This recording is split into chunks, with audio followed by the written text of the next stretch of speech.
Now, I recently noticed that the credit and debit cards in my phone case were starting to mark the screen.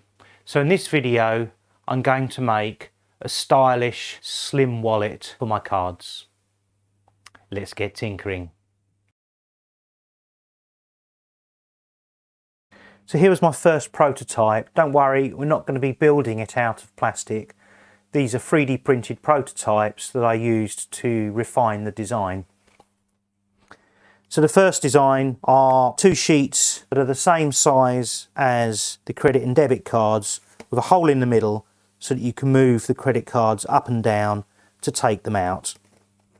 There's a little indent on each corner for a piece of elastic to go round here and here, and the idea was that I could slide this in and out to take my debit cards. What I actually found in use was that these indents weren't nearly enough to hold the elastic in place, and that often in doing this the friction on the sides would pull the elastic off, so it just didn't work. I did really like this hole though. It was a very nice way of accessing the cards. So my second design, I iterated what I'd done and I created an indent for the elastic to sit in. This little hole was where the elastic had to be sewed together. You end up with a little bit of a lump, so that a little lump sat inside that hole, allowing the elastic to be completely flush. This did work better, but I still found there were times when I was taking it out of my pocket that the elastic would pop off. So I decided that this approach of having the elastic across here wasn't going to work. And it was then that I found a design on the internet from a channel called Node, which is a channel that I've followed for a couple of years. And this design had the elastic going round the whole thing lengthways. So I printed his design off, and a few things immediately became apparent. One was this elastic moves around a lot, and that these indents here are far too small for my fingers to get the cards in and out. What I did like about this design was the way the elastic was actually connected to the wallet. If we have a look in the back, then you can see that there's an indent here and there are holes for you to sew the elastic in place. And you can see that I've sewn the elastic in place on this side and I haven't on this side. That's because it's only a prototype and I was just testing it. I actually found that the friction here in this long hole was enough to hold it in place in any case. I will, when I finish final product, I will have it all sewn. Now, the other problem I found with this is this elastic doesn't actually fit flush with this side here, which meant that the cards as they go in do sometimes get caught on the elastic. So I need to make this area thicker. You can see that here, you know, there's a gap. So my latest design, I took inspiration from what Node had done. I created larger indents so that I could get my fingers in there better. It's a lot easier with plastic cards than cardboard ones. And you can now pull the cards out nicely and it works quite well. What I also did is I used a thinner piece of elastic so that I can show more of the wood when we build it. And I've kept this approach here but made this flush, so this indent is a little bit deeper so that the cards don't get caught. The other thing that I did on this, which you probably won't notice, but the whole thing is actually slightly longer than on this design, so that these lips here either side are slightly longer, which means that the card, the wallet, is actually flush with the elastic. That does two things. It's just nicer to hold because it feels like a continuous thing, but it also means that the elastic doesn't move around so much because it's got that lip either side. So I think this is the final design. When I come to make it out of wood, which we'll go on to next, I will be dictated to some extent by the thickness of the wood, because I'm going to use veneers and we're going to make our own very thin ply, and therefore we are dictated by the thickness of the veneer, and then multiples of that become the thickness of the ply. So having not used veneer before, not really knowing what to expect, I ordered 6 sheets of 1/2 metre long hardwood veneers. Each veneer was going to be a different hardwood, and I thought that would be quite a good way of starting to understand the different hardwoods that are available and the different features and textures and grains that they have. Unfortunately, what I was sent was one long piece of a single species, so I don't know what this species is. Perhaps you can help me identify it. I think it might be teak, but I might be wrong. So this is what we're going to use. So this veneer is 0.6 of a millimetre thick, and I calculated that to be 3/128ths of an inch. Or something that might be a little bit more recognisable to us is it's slightly thicker than a playing card. Now, to make this, I'm going to need a total of 5 plies, which will make the thickness of one side of the wallet 3 millimetres. So the total wallet will be 6 millimetres thick in its entirety without any cards in, and then the thickness of the cards. I've never used veneers before, so if you find that I'm doing something that you just shouldn't do when using a veneer, let me know in the comments and then I can learn from you. I'm going to mark out 5 squares and then I'll cut them with a knife, and then we'll be ready to do the glue up. I'm cutting this using a brand new blade in my Stanley knife. I need to make a gluing press for the ply, and this old melamine shelf made of chipboard seems like the ideal material. First I tidy up the ends and then I cut 2 pieces to size.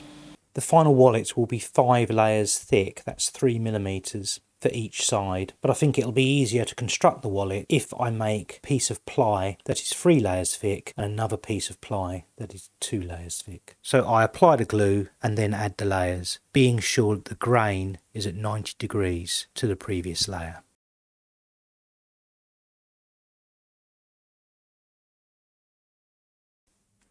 This has had 3 hours, so let's see if we've got some plywood.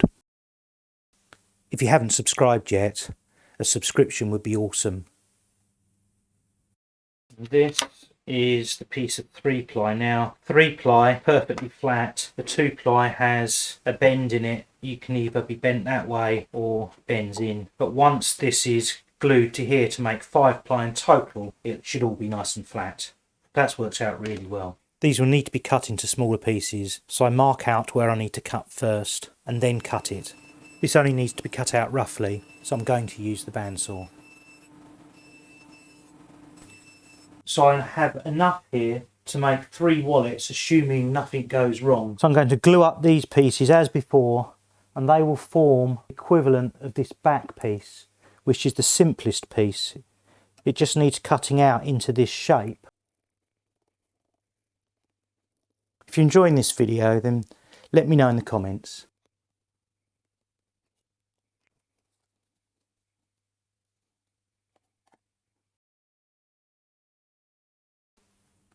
I now just need to leave it to dry. I'm using my prototype as a template, drawing around it onto the pieces that are only 2 layers thick. So I'm going to use these pieces that are 2 layers thick to make this raised area. So in order to do that, I've printed out another template so that I can draw the area that I need to cut out. I'm not sure the best way to cut these out, but I'm going to try a Stanley knife. Starting to go. Trying to take it very slowly. If you've got any questions, then please leave them in the comments below. Equally, if you've got any observations or tips for me, then leave those in the comments as well. I can tidy those little bits up. I'll probably do it properly with some sandpaper. The first one of these was the hardest to cut out. All the rest I gained confidence, and I was able to cut them out in about a couple of minutes each, just using the Stanley knife. Okay, so let's look at where we are. These 3 pieces are made up of 5 layers, and they're about 3mm thick. These are made up of 3 layers, and then these pieces are made up of 2 layers. These are going to be stuck now on top of these to make up the original 5 layers that I want for each side of the wallet. I apply the glue, then add the clamps and leave it to dry. While I'm waiting for those parts to dry, I've drawn around my templates and I cut them out on my bandsaw. So I've cut these 3 pieces out, being careful not to go over the line, and I'll finish them off by sanding them.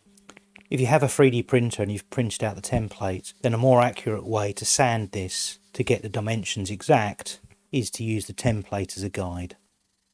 I actually found this approach a lot quicker and easier. So these 3 pieces have been made. They're pretty much finished, just need a little bit of sanding and they'll be done. These 3 pieces have got indent for the elastic, but I still need to cut them out and shape them like I did with these ones. And I've got to cut this hole in the middle for the elastic to come through. So my next job will be to roughly cut these out and then sand them up like this. Because you've already seen me roughly cutting out and sanding up, I'll do that bit off camera and I'll come back once I've done that bit. So these are now made. What I now need to do is to add in this slot. You probably won't be able to see it on the camera, but there's a load of holes across here and across here. And I'm going to do that with my rotary tool. I'm using what I think is an engraving bit. It's one of these little ball-shaped ones with a burr on. And I've set it up so that the fence is such that it's right in the middle of the piece. Now what I should now be able to do is just push this along whilst holding this down, going backwards and forwards until I get all the way through.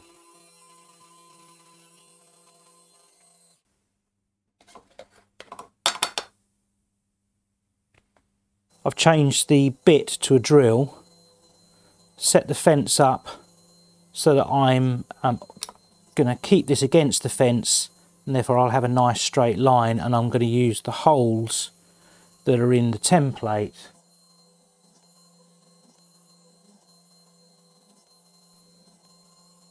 So here we are, all the parts are made. They need a light sanding, and then I'm going to oil them with some Danish oil. Before I finish them, I use a tack cloth to get rid of all the dust. The Danish oil brings out an almost metallic quality in the grain of the wood. I'll give these 3 coats on both sides before they're finished. Now for the hardest part of the whole project, sewing the elastic on. First I pulled the elastic through the slot, and now I can sew each end to the holes that I made earlier. You can see I've sewn backwards and forwards along the holes. I'm now going to do the second row of holes, and then I can do the other side. I'm sure you get the idea, so let's move on. Once they're sewn up, then you just need to turn the elastic inside out.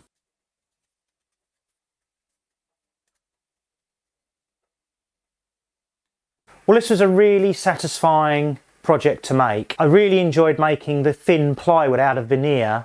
That was incredibly satisfying, and the result is amazing. Much better than a lot of the things that you can buy commercially, and it's actually really easy to make, so give it a go if you're interested in this sort of thing. If you've enjoyed this video, please leave a thumbs up, and if you'd like to see more videos like this, then please remember to subscribe, and I'll see you in my next video. Thanks for watching.